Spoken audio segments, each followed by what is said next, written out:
Hey everybody, you're listening to episode 18 of From Guns to Keyboards. Before we get started, a special shout out and thank you to our number one superfan, Aaron Feinblatt. We were informed that the audio was very poorly done. We're currently, Michael and I have upgraded our audio systems for the first new podcast piece of equipment that we bought. And the last episode 17, apparently the audio was not so great. So we're hoping this one's better. Aaron, We love you, Aaron. we love you, and let us know, obviously, if it's not, and that'll be that, because we didn't catch it in the editing or when we heard it on our own. That being said, despite opening with a little bit of levity, I think this is going to be kind of a much heavier episode. For one thing, this episode is being recorded on the evening of September 11th, which is America's most recent National Day of Tragedy, and we'll also be discussing in this episode the deaths of 6 hostages: Hirsch Goldberg Poland, Edin Yerushalmi, Ori Danino, Alex Lobanov, Carmel Gat, and Almog Sarusi, whose bodies were found in the last days of August.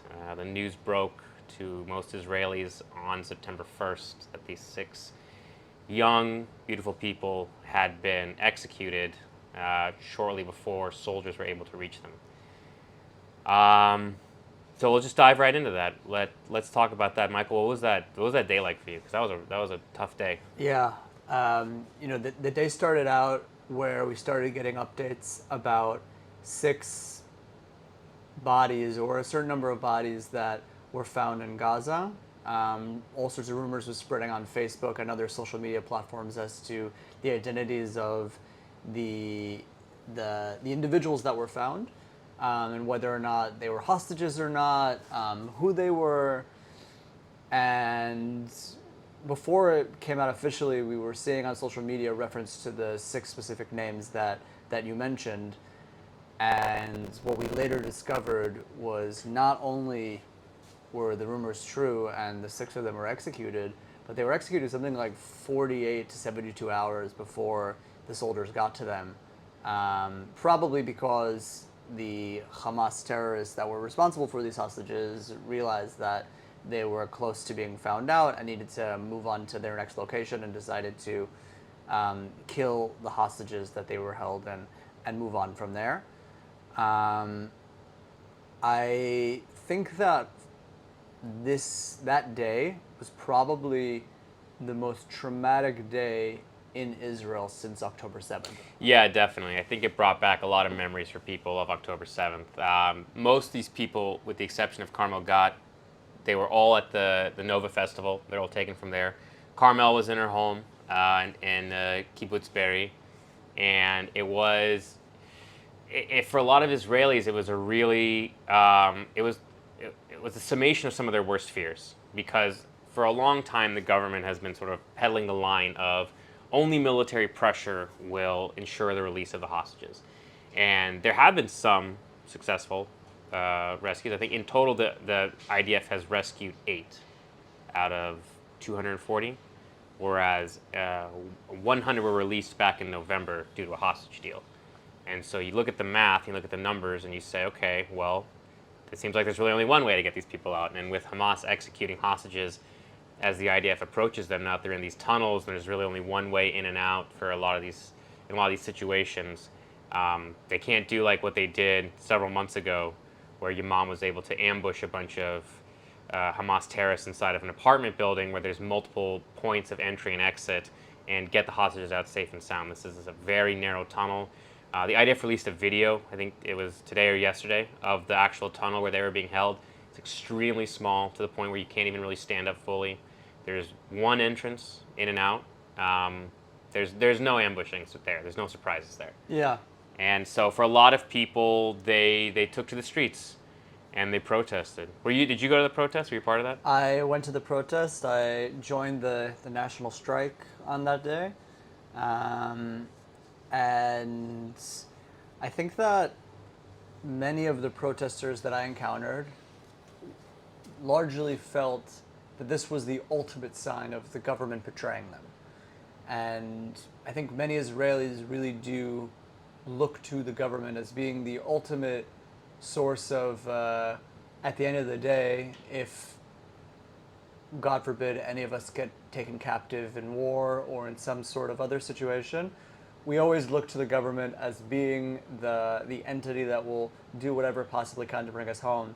And there was this feeling on the day of the protest after this horrible incident was reported in the news that many of the Israelis felt betrayed, felt that the sacred covenant that they had with the Israeli government was no longer in place, and that the government that was once this invincible, great body that was able to stage amazing operations like in Entebbe and do whatever it possibly can to bring hostages home, is making a decision every single day to keep the hostages in the Gaza Strip in order to maintain certain territorial gains in Gaza, be it the Philadelphia corridor and the Netzarim corridor and others. And more Israelis are both not convinced that these are necessary. This is a necessary price to pay in exchange for these territorial gains. And we, like I said, feel very much betrayed by the government. Yeah, I think that's a good word too. I think, at the end of the day, to even provide a little bit of context to it as well, in Israel, one of the sort of founding ethos of the state was that it was going to protect Jews around the world, and especially those Jews that were within its own territory. And for years, Israel had always negotiated for the release of captives, whether they were kidnapped, being held in a bus at gunpoint, or the series of plane hijackings that happened throughout the late 1960s and early to mid 1970s. Yes, there was Entebbe, which is a very famous operation. There was the operation also at the Ramla airport, which actually Netanyahu himself was a part of and was wounded during. But for the most part, by and large, most of these situations ended because the Israeli government would release Palestinian prisoners in order to get their own hostages home. And that continued up until the most recent release, with the release of Gilad Shalit for almost 1,200 prisoners, Sinwar being among them. And now that calculation seems to have changed, and Israel is taking a much more hardline approach, which, from a certain kind of functional perspective, I can understand. I mean, at the end of the day, it's the same approach the United States has always taken to hostages as well, which is that we don't negotiate with terrorists. We will not negotiate for the release of our citizens. You're wasting your time kidnapping them. Either the families will pay the ransom if they can afford it, or we're going to send Navy SEALs if we can find you. Otherwise, you're just stuck with another mouth to feed, basically. And that hasn't always been the situation. The United States has historically, during the operations in both Iraq and Afghanistan, negotiated for the release both of soldiers and American civilians. But the hardline approach and the main path the U.S. has taken has always been, we're not negotiating for the release. In Israel, it's not like that. There's that expectation that Jews will be cared for by this country. And it's not even so much that they're not even doing it. It's the frivolity of which the government seems to kind of brush aside their deaths. I think only after there was a public demand, essentially, for Netanyahu to call the families of these 6 victims did he actually call them. Several refused to pick up his phone, which is perfectly legitimate, I think. He's always first to the scene whenever there's a hostage rescue. Whenever there's a hostage death, he's nowhere to be found, neither in front of the media nor with the families themselves. And I think for a lot of people, it's causing to think that the Jewish life, which is it's supposed to be so sacred in Israel, is now something that's potentially disposable. Yeah. And I think this war, maybe for a lot of people, is even a reflection of that, because the idea of soldiers being sent constantly to the meat grinder for a mission that is impossible to accomplish. And again, this is speaking on the perspective of not every Israeli, but the ones I think kind of we saw, because we live in Tel Aviv, for a mission that they see as impossible to achieve, and just sending soldiers regularly to their deaths is, again, just echoing the sort of cheapness of Jewish life, which is something that Israel has been always sworn to upheld. Yeah. And I think that what's so sad about this whole situation is once all the protests came to the streets, and I very much support them, and I joined them on the day of the protests, we only, in a certain way, push Netanyahu further to the brink. Because I think that once these protests happened, Netanyahu, despite all the quote unquote increase in pressure on him, which I do think that there is a general increase in pressure on him, I think that the prime minister is now in a situation where he has no choice but to double down on his policy, and his policy is largely one of we're gonna think of every possible excuse to not come to a deal with Hamas because we need Philadelphia, because we need the Ma'avar Rafiach, the Rafiach crossing, because we need Netzarim, because we need this, because we need that. So as much as I support these protests, I really do think that to a certain degree, we're only pushing back further the the extremism to a certain degree on the other side that is going to have to kind of double down and show that it's going to stick with us to the end, and that Netanyahu is going to stick with his extremist positions until the end. And I think about what that day when we heard about the execution of these 6 hostages mean for Israelis, and for me, it's largely tied into the national mythology that's been created in Israel after October 7th, where, at first, while it was clear to all Israelis that the government had a huge failure here and that the military failed on October 7th, there was the beginning of this mythology being created on October 7th of Yachad Nenatzeach, together we will win. This was the slogan of the war from day one until now. That despite what we went through, we're going to come together as the Jewish people, as the people of Israel, and we're going to destroy our enemy. And I think that when events like this happen, like what we're seeing is the slow dissolution of this national unity, this national narrative that's held us together for the past 11 months or so, and a move to a new phase of the war. See, it's funny you say that because I actually remember even seeing that slogan on the street shortly after October 7th. I mean, my first time coming home after I'd been redrafted, seeing that and just rolling my eyes because, let's tie it back to September 11th. We've seen this song and dance before. I remember as a child, actually, I would have been, in 2001, I would have been about 9 years old. And I was old enough to remember marching with my parents and my sister and everybody in Long Beach. And I mean, Long Beach is a very eclectic neighborhood, or a very eclectic city. You have super rich people and you have super poor people. The same city where you have multi-million-dollar mansions also produced people like Snoop Dogg. So it kind of tells you a lot about Long Beach. Everybody was on PCH Highway marching, holding American flags. I remember there was this kind of older black woman telling this like young frat-looking guy, two people who would probably never cross paths in real lifetime, raise that flag up, son, be proud of your country. I remember that very distinctly. And then we all went to this sort of central area, and there was a speech, which I don't remember at all because I was 9 years old, I wasn't really listening. And then we all went home. And there was this real feeling of national unity back in the United States, and how quickly that dissipated. And this whole notion of, I don't even think it took 11 months for it really to happen. I think in Israel it took maybe just a couple months, honestly, for this whole together we will win to completely fall apart and for Israel to return to its more divided self. And you know what, to be honest, I understand because, I have very complicated feelings towards the protests. I, full disclosure, did not participate. I did not participate in the strike. And again, it's because, exactly as you said, it's going to force Bibi to just double down. So I don't think it's effective. If I believed it would actually change the prime minister's mind, I might do it. But two is because it's exactly what Hamas wants. We're in a very much lose-lose situation with this going on. Either we continue this war, which, quite frankly, has no real hope of bringing the hostages back, and in the way that we're conducting it, has no real ability to shape Gaza into a potential, at least peaceful neighbor, rather than just endless war zone. And two, it has zero chance of bringing the hostages back.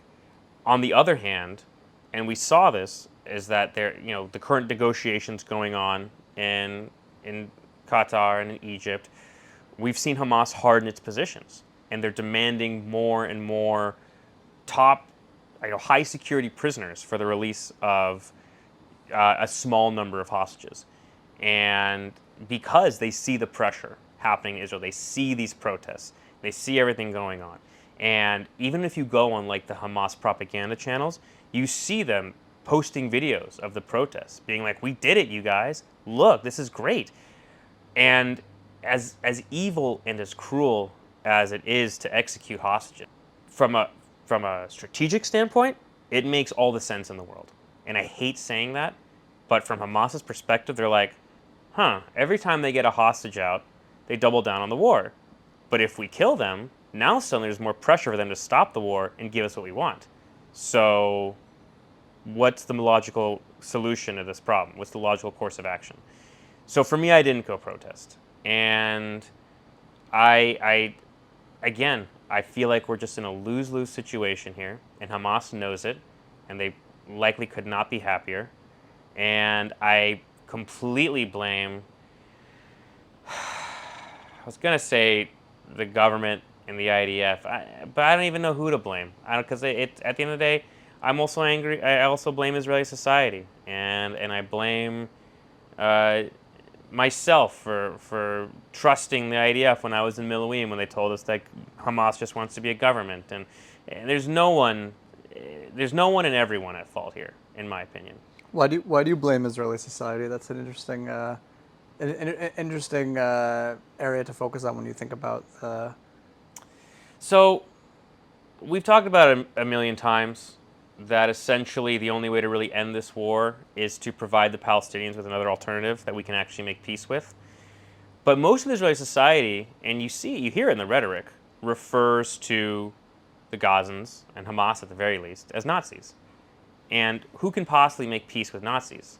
If we want to talk about national mythology and history and how that kind of combines together, I mean, so much of just in post-World War II era has been characterizing every villain as Nazis or Hitler.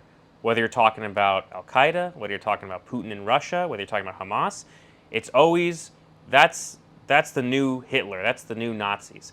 And when we look back historically, we're kind of given two options. We're given the Neville Chamberlain approach, which is when you make peace with them, and then look what happens. They just become stronger, and then they attack us, and they're more strong and more capable. Or we take the Winston Churchill approach, which is to just attack, attack, attack. Those are your two options. It leaves no room for diplomacy. It leaves no room for any other creative thinking or any other option. This is the strategy that has defined the Western world as a result of this horrible war that was fought back in the 1940s.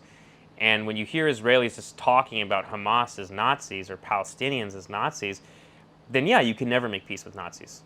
I guess, if knowing that this understanding in Israeli society is very much embedded as a core principle of the October 7th narrative that's been formed over the many months since the war and has undergone a certain degree of evolution since the beginning of the war. I think the question before us is one of whether October 7th is going to go down the September 11th path, which is a path where the narrative of the war doesn't change as much as it is dissolves and kind of becomes less present in Israeli society the way that it used to be, or whether or not October 7th is going to take on a new form.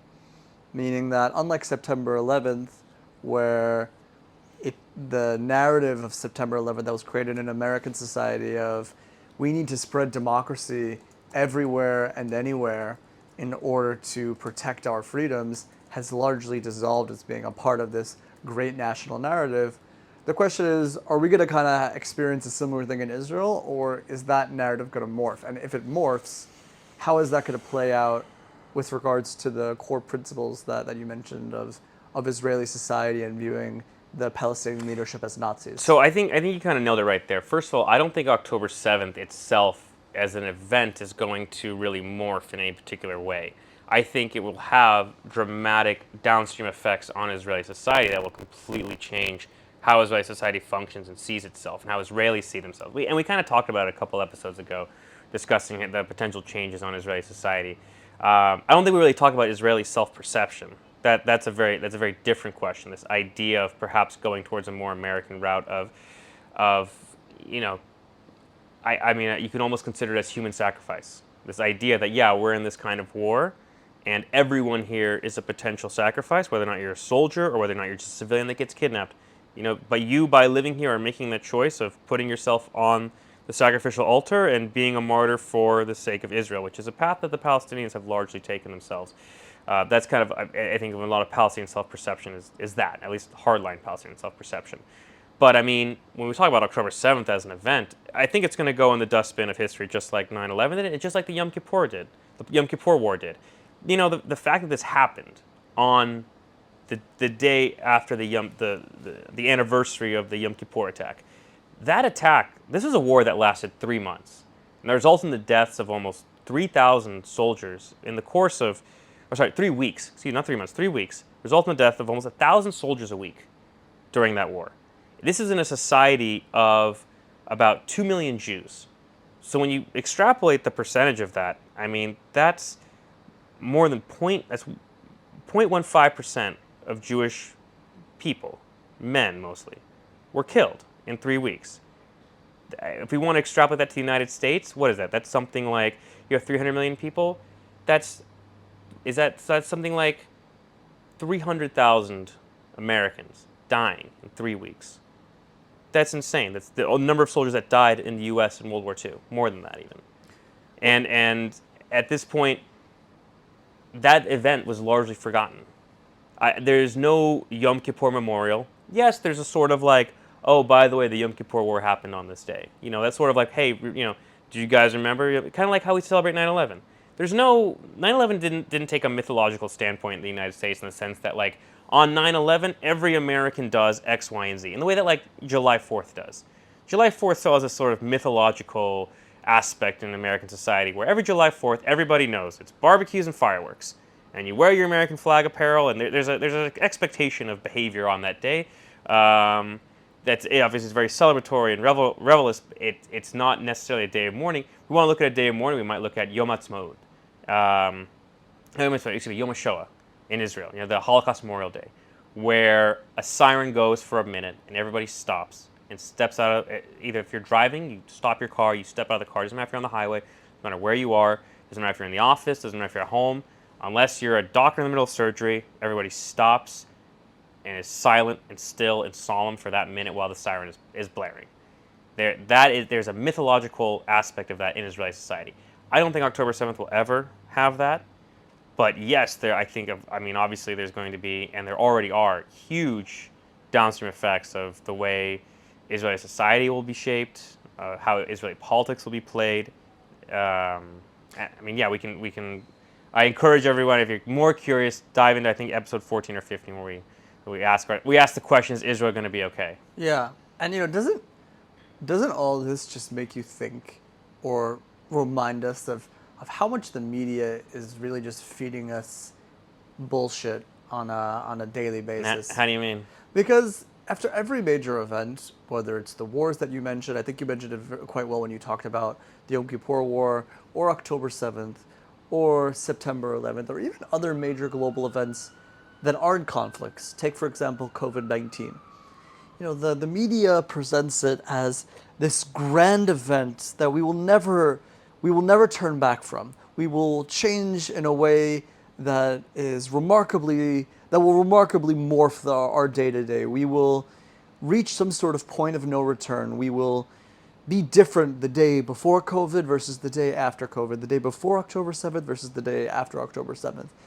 And I think that while definitely all of these major events influence our day-to-day and are very impactful on society and do have a significant influence on the political landscape, on the economic landscape, on the social landscape, at the end of the day, the degree to which the media exaggerates how much we're going to be impacted by these things are just insane. I mean, think about how we felt about the Yom Kippur War at the time of the Yom Kippur War versus how people think about it today.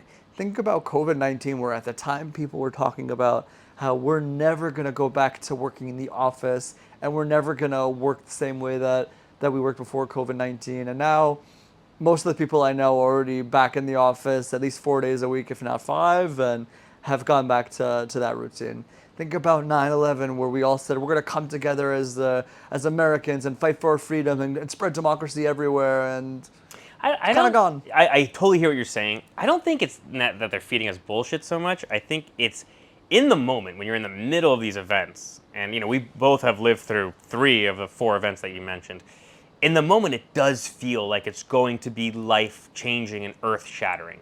It's hard to think ahead 20 years when you're experiencing an October 7th style event. What's the world going to look like in 20? You have no idea. You're thinking about what's tomorrow going to look like. And people get wrapped up in that emotion. And I think the fact that you and I had lived through, at least for myself, speaking for myself at least, that we lived through a 9/11 event, that when I saw the propaganda of like the Biyaka Nenetzeach, together we'll succeed in Israel, it was cringy for me. It was cringe. It was just like, oh God, this again? Like, yeah, good luck. We Yeah. were all just protesting on the streets, burning tires in the middle of the highway over judicial reform, and now suddenly we're going to come together behind the government in the case of a war. Like, yeah, there's always a rally around the flag kind of moment during any national tragedy. People come together in amazing ways, and it doesn't last though. It doesn't last, and it never has. It never does. And you know what? This is, to be honest, like, I read through, like, even just a casual reading of human history. You look back at like the Mongol invasion of like Kiev, for instance, where they slaughtered the entire city of Kiev was just laid waste. 50,000 is the historical record of civilians were killed. There's stories that for a generation afterwards, traders would pass along the road, past miles from Kiev, and they could still smell the rotting bodies. And yet, life goes on, and somehow humanity is able to just continue and bounce back despite these. And these, we look at that as like this is not a unique evil. These sorts of events have been happening throughout human history forever, and yet life goes on, and people forget about it, and things happen, and you start focusing about what's in front of you. And for me, this is October 7th. I hate to say it, because you talked about, and I guess this is probably as good opportunity as any to sort of break the news that unfortunately after this episode we will be going on a little bit of a hiatus, because Michael will be going on his honeymoon. And I asked you the question where I'm like, you're gonna miss October 7th, and you had a great answer for me. Yeah, where I remember when I was booking my honeymoon with my wife, and we were talking about potential options of when to fly. I remember where I had this moment where I said, okay, we're going to be flying from roughly the 19th of September to the 19th of October. And this thought went through my mind at the time of, I'm not going to be in Israel for the first anniversary of October 7th. Am I going to be missing out on some sort of great national experience of coming together and unity and shared mourning that will kind of help me process what we've been through over the past year? And then I started reading on the news about how the country is already divided about how to properly commemorate October 7th. Some families of the hostages are not willing to cooperate with the national government. The national government is largely in a very very fitting way for how it's been behaving in a lot of similar instances, has appointed a minister, Miri Regev, to oversee the ceremony, and it looks like the ceremony is going to be very politically charged. And I looked at all these controversies happening about how to commemorate, who should be responsible, the politics of commemoration, and I said, you know what, that's fine. I could miss out this year. It's not going to be a day of unity. It's not going to be a day of unity. It's going to be chaos, and yeah, I'm sure there's going to be protests that day as well, and some protesters are going to probably act out wildly, and some cop is going to overreact to that, and then it's going to escalate into some just horrible news headline. And yeah, it's not going to be a day of like, hey, we came together and we accomplished something. I think it's going to be a day of total chaos, and I think you're absolutely right. And it's already like, it just shows the inability of this society, and of most societies at this day and age, I feel like, to be able to come together and create this sort of mythos, this sort of national mythology of like, if we were a united society, we'd be able to come together and say, hey, this is what we're going to do on October 7th, and this is what we're going to do every October 7th. Following forward, we're going to commemorate this day in this special way, and that's going to be part of our sort of national culture and the stories we tell our children. Yeah. But it's not. I mean, obviously, I don't have a crystal ball, but I would be willing to bet a significant amount of money that that will not happen. Yeah, and it will not happen, especially, you know, with the fact that there's still 101 hostages being held in Gaza, including 4 hostages that have been in captivity since before October 7th, and another 97 that have been in Gaza since after October 7th. And you know, as long as that situation is still active and the hostage crisis is not behind us, we will never be able to come together as a country and commemorate October 7th in a united way. And you know, I have to say, you know, bringing it back to our earlier conversation where we spoke about in the beginning of the episode about the execution of the 6 hostages, and you know, what does that kind of mean going forward, and what are the effects of this, and what is Hamas trying to do?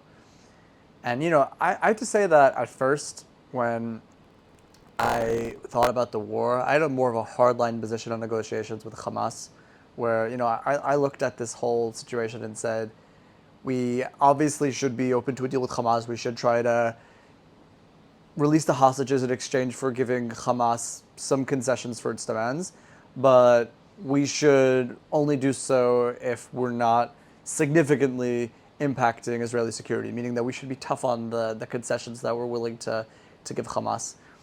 But you know, I'm seeing how the dragging on of this crisis is affecting us as a society and really tearing us apart, and it's making us even unable to come together on don't even tell me the 5th, 6th, or 7th anniversary, the first anniversary of the event happening after, and you know, almost 12 months now of just nonstop collective suffering.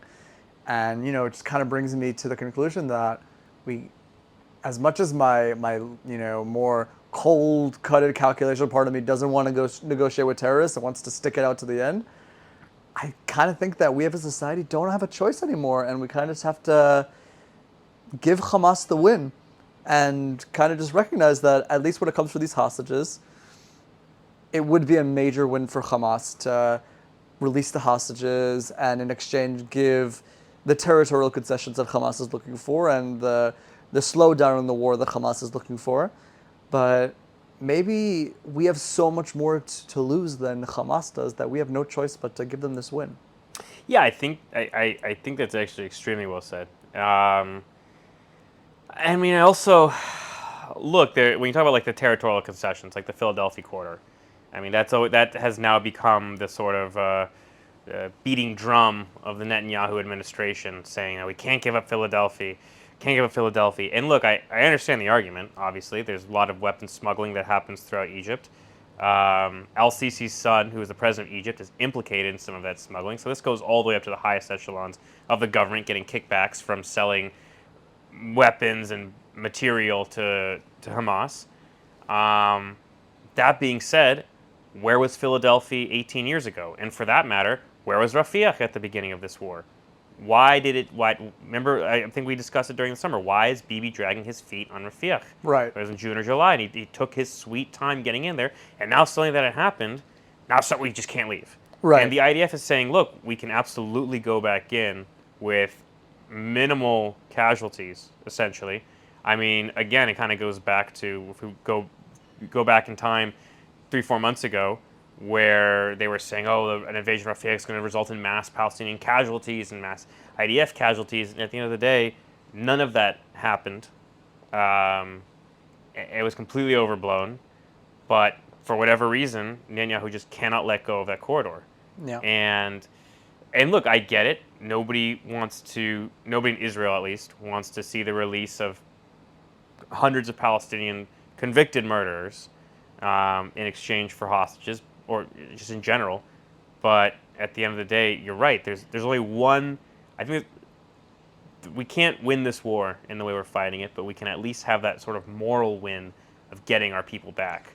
Yeah, and I have this feeling with Netanyahu that what he's trying to do is kind of restore his Mr. Security image when it comes to Oh, absolutely. The Yeah. Philadelphia corridor, and I think that for years his old Philadelphia corridor, quote unquote, was Iran.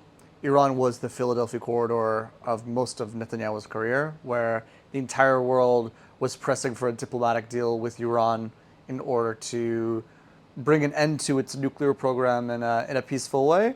Netanyahu was the Mr. Security leader that stood up for the notion of if Iran doesn't do what we say it should do, then we will go ahead and exercise our right for military action in Iran, which he, of course, at least in terms of the nuclear program, never did. Not at least in the extent that he threatened to. Um, and, you know, now his next thing is really just to focus on Hamas and rebuild this image of Mr. Security. You know, not too long ago, I think last week it was, I drove down to Mitzpe Ramon in the desert to go to a wedding. 3 hours outside of Tel Aviv, very, very far away from Israel Center. And I'm driving down and I see in the middle of the desert on my way to Mitzpe Ramon a protest supporting Netanyahu of roughly, I would say, 5 to 10 activists, a very, very small protest, gathered with like another smaller group of, I would say, 10 to 15 activists, all holding up signs saying, Ad Anitzachon, until victory, Philadelphia forever. We're going to stay in the Philadelphia corridor for as long as we possibly can. And I think that Netanyahu is kind of tapping into this very present part of Israeli society that I think you mentioned earlier, where a lot of Israelis, perhaps rightfully so, look at the Palestinians as being a group of people that are completely uninterested in peace with Israel. And slogans like "We're going to stay in Philadelphia forever" is kind of code for saying we are too smart to trust the Palestinians in coming to peace with us. And Netanyahu's going to try to play this until the end. The question is whether or not it's going to work for him, and whether or not Israelis are going to buy this going forward. No, I think they absolutely will. It's funny. Like I had a conversation with my father-in-law. He's done quite well for himself economically. He was a founding officer of 669, which is the search and rescue unit. He's current ambassador to Malawi, so he's very like up there in the political echelons, and he's sat on several panels which involve high-ranking members and on occasion Netanyahu himself, and he describes it as this is an army of sycophants. Like Netanyahu says it, suddenly it's a fact, and Netanyahu has done an amazing job of constructing this media image of himself, and working apparently hand in hand with men like Sheldon Adelson to build actual media outlets that are in direct support of him, so that whatever he says is now being fed directly to the Israeli public. He's done an amazing job of making sure that he has a propaganda machine that is working 24/7, and that feeds on a lot of the anger and resentment that a lot of Likud members have towards the rest of Israeli society, who were quite abusive towards their ancestors who came to Israel. And I don't mean ancestors in the sense of biblical ancestors. I mean grandparents and great-grandparents who came from largely Middle Eastern countries, were sort of sent to the worst villages and the worst kibbutzim in Israel, who were sort of looked down upon by the European Ashkenazi Jews, who really looked at themselves as the founders of this country, and who brought with them, in addition to Zionism, this European racism as well. This idea, we got to remember, this is the 1930s, 1940s, 1950s. This idea of inherent white supremacy or white man's burden was still very mainstream.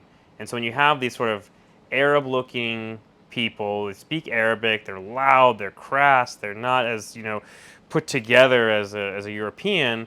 They look down on them, obviously, and these people, the Mizrahi people, a lot of them who are now strong Likud members,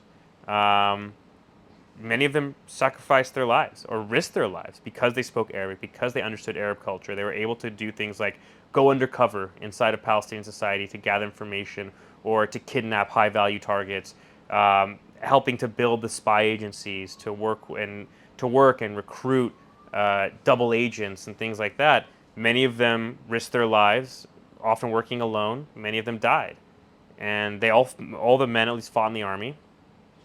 And what was the reward? Afterwards, they go into Israeli society. They want to look for a job. They want to go to school, and they're getting rejected because of not who they are, but what they are. And this created this strong resentment that eventually, after the disaster of Yom Kippur, led to Menachem Begin, who very much rallied this support and this feeling of anger and was able to turn it into a real legitimate political movement, the Likud party. And Netanyahu has continued on this vein, continuing to feed into by mentioning things like what we discussed last time, the sort of left-wing cabal out to get him, which is largely made up of high-tech CEOs and millionaires and billionaires and academia and the media who are all these corporation entities that are controlled by wealthy Ashkenazi Jews, the same sons and daughters of the Jews who spat down on the Mizrahi Jews, the Middle Eastern Jews who came to Israel. These are the people who are trying to pull the levers of power, and only Bibi Netanyahu can stand up to them. He represents you. So yeah, these people he taps in that very essence of their identity, and they will follow him to the ends of the world.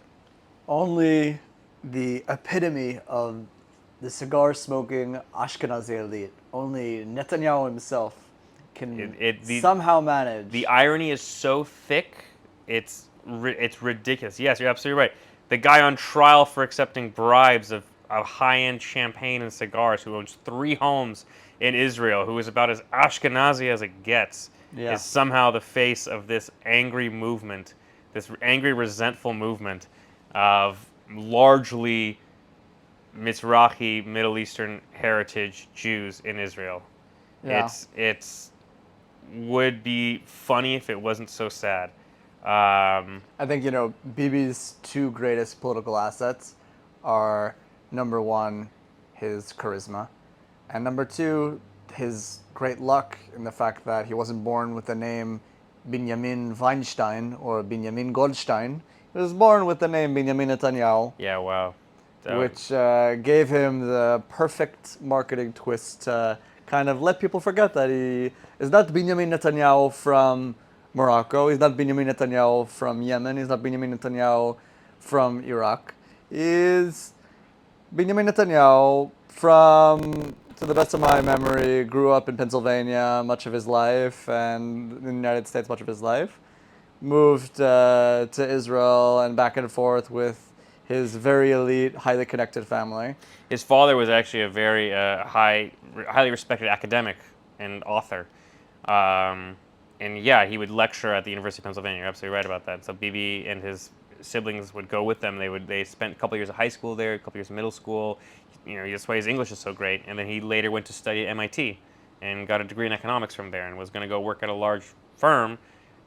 Did work at a large consulting firm, actually, before eventually taking a position in the U.S. Embassy. Yeah. Look, I will say this: I don't think it's fair to paint the Likud party on just a totally racial, like bifurcated by race. The revisionist Zionist movement, at the end of the day, was a European-based movement. Zev Jabotinsky was, I believe, Ukrainian, if I remember correctly, possibly Moldovan. This idea of revisionist Zionism is the ideology that the Likud is kind of based on. This sort of idea of, and we discussed it, I think, in one of our earliest episodes, that the Arabs will not accept Jewish presence through anything less than force. This is a concept that a lot of people, regardless of their racial or ethnic background, can very much latch onto. And the Likud party is kind of a culmination of these 2 driving forces in Israeli society. So to bring it back even further, when you asked me, am I angry at Israeli society? Or not that I'm angry, I'm not really angry so much anymore because I count myself as a part of Israeli society. But I'm almost, I hold them at fault. I hold us at fault as much as I hold the government and the IDF at fault. The only difference is that you can't fire Israeli society, but you can fire the heads of the government and the IDF. Um, but I do, because Israeli society has largely been based on two fantasies. This fantasy of force is going to be the ultimate uh, uh, deliverance for our country, or that, hey, these guys just want peace just like we do. And I think that neither one is totally correct. I think that there's probably a much more nuanced answer that, I mean, if we dive into this one, I think we'll be here for probably another hour. That is more related, that is more reflective of reality. And that's why I think that the Israeli story that we're telling ourselves of who we are and who the Arabs are, who the Palestinians are, is largely misguided and based on just notions, again, just based on this sort of mythology, this Israeli mythology that you can't question. And many people have tried. There are many historians that have really tried to take an objective approach to the Israel-Palestine conflict. And this happened largely with the group of new historians, new Israeli historians in the 1990s, and many of them were fired from their jobs as a result of questioning the official Israeli narrative in history. I want to ask you a question in light of what you just said. Ask away. October 7th, 2024, and October 7th, 2034. What's your take on how these days are going to look comparatively? You mentioned that you think that the upcoming October 7th is going to be largely chaotic. How do you think it's going to look going forward from now, 10 years into the future? What's your take on how we're going to commemorate these days as a part of the national narrative that is the State of Israel? I mean, I think you kind of nailed it when you talked about what this one's going to look like, the October 7th, 2024. I think it's going to be very chaotic and very just sad and political and divisive. 2034, I mean, let's look back at September 11th, 2011. Do you remember what you did on September 11th, 2011?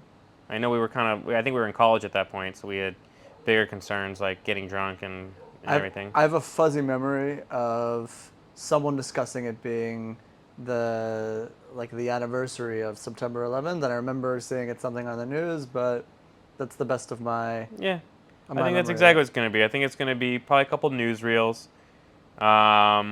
probably a few documentaries will be shown on television about it. People will remind each other, it's October 7th today. I think it's going to be it. And then we're all going to continue living our lives. Um, Yeah. and I don't begrudge anybody of that, honestly. Like I said, when we talk about human history as a whole, resilience is a word that really strongly comes to mind. Just the indomitable will to live and move on and live your life and just keep going forward, I think has really defined just people in general. It's always like one of those things, when you read about war and everything, because, that cliche is true that war is written by the victors. But for every war, there's anywhere from hundreds to millions of displaced people who then need to completely restart their own lives in a completely, usually foreign area. And they manage it, and they do it. And their kids are kind of born hearing the stories of the old country from their parents. And then by the time they have kids, grandma and grandpa, that kind of the old country. That's the crazy. They don't speak the local language. They don't know local customs. They're just sort of like a neat little chapter in the history book. And then they pass on, and everybody's forgotten it already. Yeah.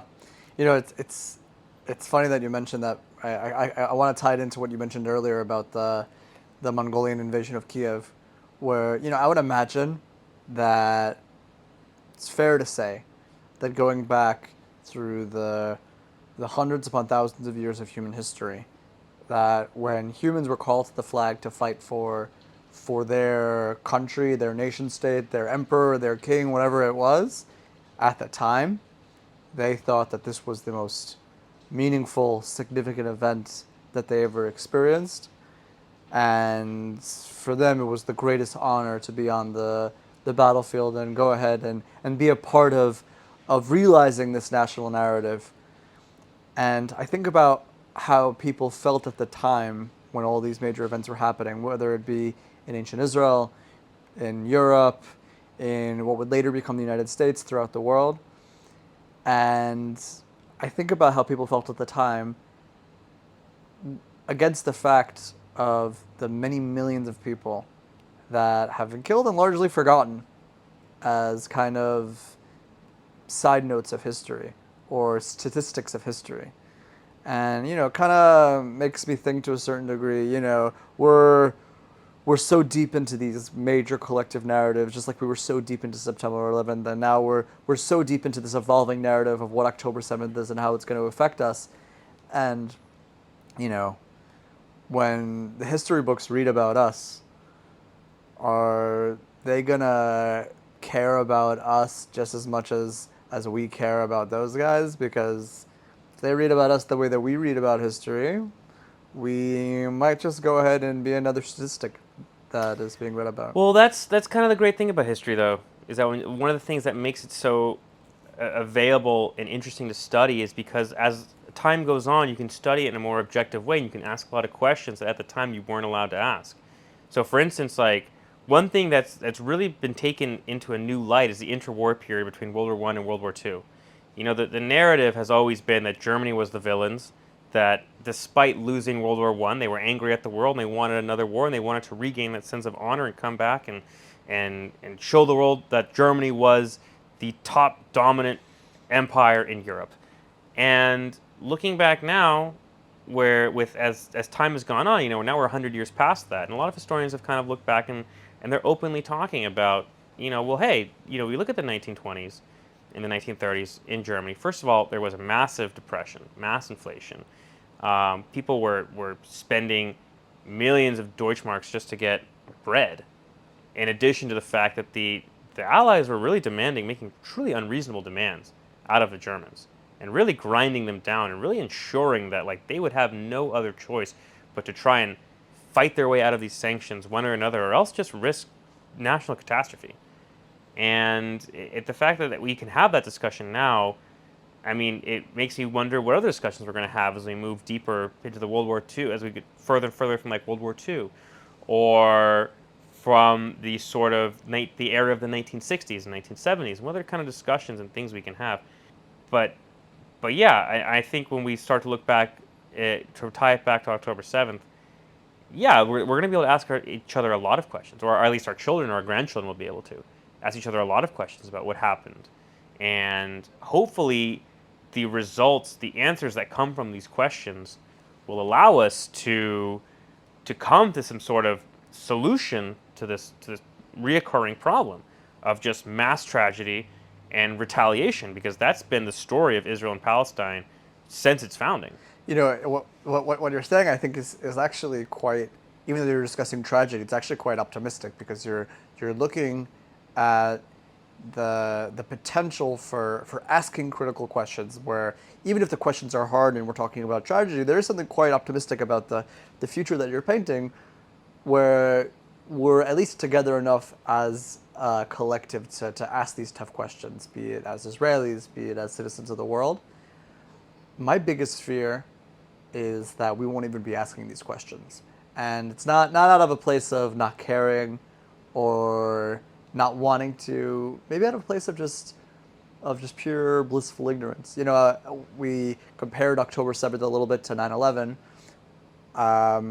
My best friend from home from the States texted me a couple days ago and asked me if I have a photo, a specific photo that we took in front of the Twin Towers 6 days before the towers fell. And I knew what photo he was talking about. We went ahead to the Twin Towers, I believe on September 5th or September 4th of 2001, and we took a picture in front of the Twin Towers. And after the tragedy of September 11th, we would always go back to that photo and say, "Wow, like we were there." Less than a week before, yeah. Less than a week before that happened, That's and that was crazy. such like an impactful thing for us. And my best friend from home asked me this question, and my first initial reaction when he asked me, I knew, of course, the photo that he was talking about was, what suddenly made him think about this photo? Like, what was the, I don't know, where just kind of reaches out and is asking me about this photo of us in front of the Twin Towers. And I was like, wow, I completely forgot that, more than 20 years later, I completely forgot that were right before the anniversary of 9/11. And I'm saying this from the perspective of someone who was in New York State at the time, and was thinking like many New Yorkers about the safety of my family and the safety of my loved ones, and I very impactfully remember 9/11, and more than 20 years have gone by, and I just kind of I'm a little bit embarrassed to say, but the honest to God truth is I kind of forgot that we were a couple days away from the anniversary. And that makes me wonder, how much are we going to forget as a collective? Forget about 20 years from now, 100 years from now, 200 years from now. Where are we going to be as a country, as a world? Well, look, you know what? I do want to point this out too, because one of the things that really has separated Jews from the rest of humanity in our history is our ability to hold on to what we consider these sacred memories. For instance, the fall of the Second Temple. This is something that has been written into Jewish prayer. Next year in Jerusalem, we will never forget. When you look at, and there is, as far as I know, there is no other ethnic group that for 2,000 years has refused to assimilate into the dominant society and who has made it a central characteristic of their religion and their self-identity to say, we will never forget what happened. So Jews in that sense are unique, certainly from a historical perspective. The fact that Jews remember national tragedy. I think the Holocaust has taken on that sort of mythical, not historical perspective as well, that Jews will never forget the Holocaust in that same sense. I don't know if October 7th has the same dramatic impact and historical impact that the fall of the Second Temple or the Holocaust did on the Jewish people. It's certainly a tragic event. It's certainly something that I think we will discuss. And look, at the end of the day, September 11th, yes, it was a tragic day, but it resulted in the deaths of 3,000 Americans, which, again, comparing to American society as a whole, is very small. And I think you and I even talked about it as well. October 7th, for me, I was in California when September 11th happened. October 7th, I was an hour away. You and I live an hour away from these kibbutzim down in the south. This happened in our backyard. This was very close and hit very close to home for us. And it's sort of this feeling of that it could happen to you as well. It could happen any day now. That there could be another attack, another invasion. It could happen in your home, in your neighborhood. Whereas I think on September 11th, there was certainly hysteria afterwards. I remember, in particular, the anthrax bombing scare that happened in 2002, 2003, where it was, don't open your mail because they're mailing anthrax. Terrorists are mailing anthrax to people, which was entirely false and overblown. But for Israelis, because it's such a small country, and because 1,200 Israelis in a single day is, I believe it was, what's the equivalence of that in the United States? It's something like 50,000 people. It's a lot. It might have it has a much more significant, I think, impact on Israeli society overall than October 11th did.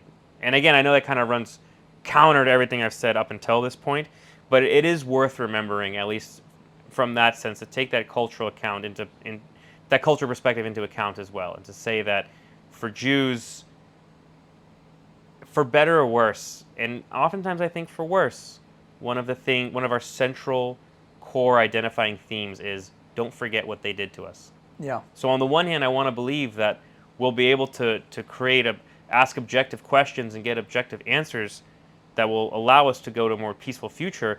On the other hand, Jews have always told each other, don't forget what they did. Beneath the mask of every smiling goy, there's a concentration camp prison guard ready to get you. Beneath the smiling Arab working the construction site next to your house, there's a Hamas member waiting to be unleashed when he gets the chance. I think that's why, particularly during the 1990s, and even now, where we saw a lot of Israeli historians who wanted to set the record straight and wanted to say, hey, this is what we did. We weren't angels, and there's a perspective there to be explored from the Palestinian side, that they were largely and angrily pushed out of Israeli society. And I mean that almost in a literal sense, that they were kicked out of their jobs. Many of them faced divorce, bankruptcy. there's only one of all the new historians who really went on to maintain his academic claim and success, and that was Benny Morris, who, by the way, has written amazing books on the Israel-Palestine conflict.